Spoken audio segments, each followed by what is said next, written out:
When I started doing this for a living, this broadcasting thing, people said, "Oh, you're just a contrarian. And I said, "No. One of the things in life I really enjoy doing in this business is taking rigid people and stuck in their way guy and never seen it other than their opinion guy and making them go, that's a different way to see the world." I like doing that because I think there's no one way to do most things. I think there are certain life habits and traits that make you more successful. But Lamar Jackson's doing that, and I love it. He's taking people who see football played one way, and you have to look at it a different way.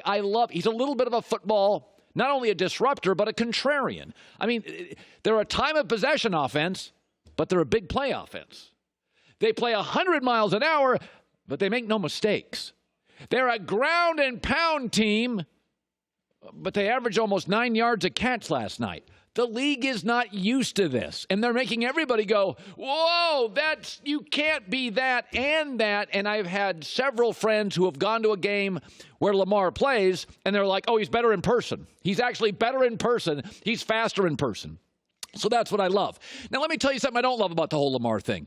Can we stop ripping people because Lamar dropped to late in the first round? Does everybody realize the Ravens didn't pick him first? The Ravens drafted a tight end in the first round before him. So if the Ravens were so, oh my God, we knew this was going to, they drafted a backup tight end before him. They didn't even get the tight ends right. They drafted 2 tight ends in the draft. The second one they drafted is way better than the first. They didn't know if Lamar was going to be this good. They thought he was a project. That's why they moved up to get him late first round so they could get that extra year in his contract, because privately they're like, he's good. We think this could take a while. And if you watched him last year, in 2 or 3 games, you're like, oh, he's a little bit of a project. He worked his butt off. They figured out how to use him. Greg Roman's amazing. That's the part of this I don't like. Joe Montana went in the 3rd round.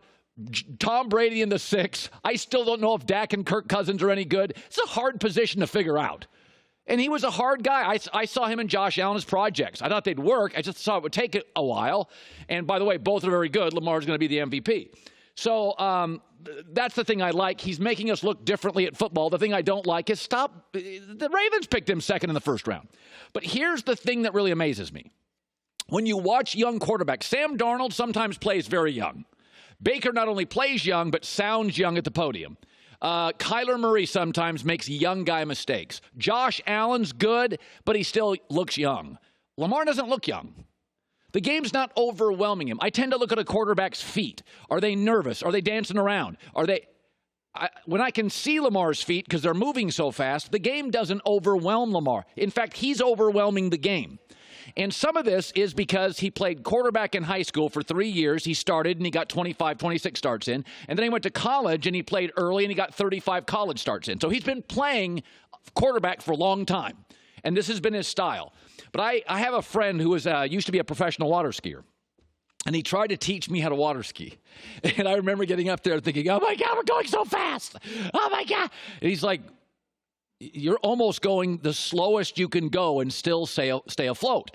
But with Lamar, because he's been playing at 100 miles an hour like a race car driver, going 75 for him is pumping the brakes. Lamar plays at a speed in which he's totally comfortable playing at the speed and nobody else is comfortable. The game gets too fast for Sam Darnold, for Baker, for Kyler. I thought early it was too fast, but it's not too fast for him because he has lightning speed. He's been driving a race car for 60 starts, and 75 miles an hour for him is slowing it down. His decision-making is remarkable considering the speed in which he plays. And I know a lot of people are on the whole Michael Vick thing, and he broke Michael Vick's record. I don't care about that. I'm not a stat guy. I just don't care. I like data, but I'm not into, Heismans and stats. But if you want to compare him, I will. He's more mature than Michael Vick was coming into the league. He's a much better thrower than Kaepernick was. He's much more focused than Cam Newton. He reminds me of a more athletic Steve Young, a little bit like a super fast Russell Wilson. He's a lot of several people, but I'll go back to the thing that makes him special. Between his first year and his second year, he's a grown-up. He listened to the criticism. Unlike Baker, he wasn't ticked by it. He used it as jet fuel. He got thicker. He worked on his passing.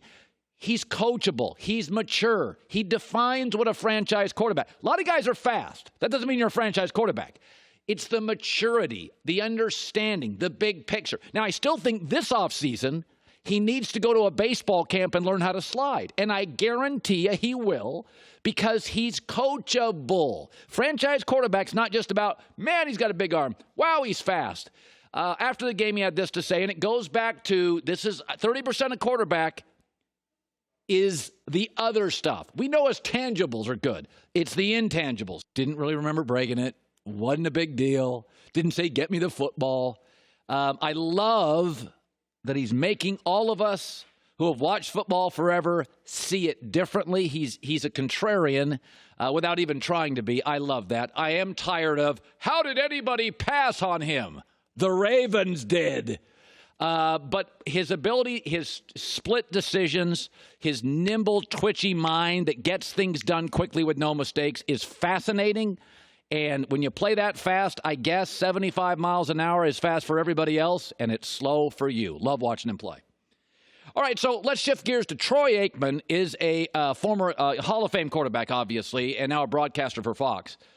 And he was talking about something Joy and I have discussed, how good are the Cowboys actually?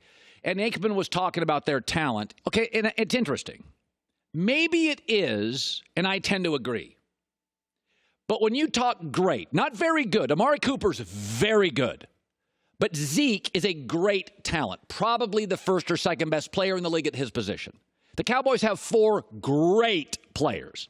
Tyron Smith, when healthy, left tackle. Travis Frederick, the center. Zach Martin, maybe the best offensive lineman currently at right guard. And Zeke. Those are great players. Those are Hall of Fame level players. Now, Amari Cooper, Jalen Smith are very good. Wouldn't put him great yet. Well, let's look at Baltimore. So Lamar Jackson right now, he's great. And Earl Thomas, the safety, is great. And Ronnie Stanley, left tackle, is great. And Marshall Yonda, right guard, is great. And then they got about 3 really, really good players, Mark Ingram, Mark Andrews, Jimmy Smith, Marcus Peters. Let's look at the Saints. Everybody loves the Saints right now. Michael Thomas is great. Drew Brees is great. There's no question. Ryan Ramczyk, the offensive lineman, is great. And Cameron Jordan is great. Alvin Kamara is really, really good. Little down year is good.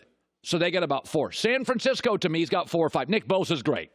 George Kittle is great. Richard Sherman this year has he been great. And DeForest Buckner, the defensive lineman's great. Then they've got Emmanuel Sanders is very, very good. They've got some very, very good players. Jimmy Garoppolo is a very good player. My point is, if you have 4 great players like the Cowboys do, you can't be 6 and 7, which points back to coaching. You just can't be 6, because all those other teams are 11 and 2 and 12 and 3, and you start looking around the NFL. If you have, New England has 1, Stephon Gilmore. He is great. Outside of that, they got about 9. Now, they have a lot of very good players, 8 or 9. Brady right now is a really good player. He's not great this year. So I guess my point is Dallas's roster overrated? They have 4 Hall of Fame level players and then about 4 really goods. That's top. That's near the top of the league. That's where Baltimore's at.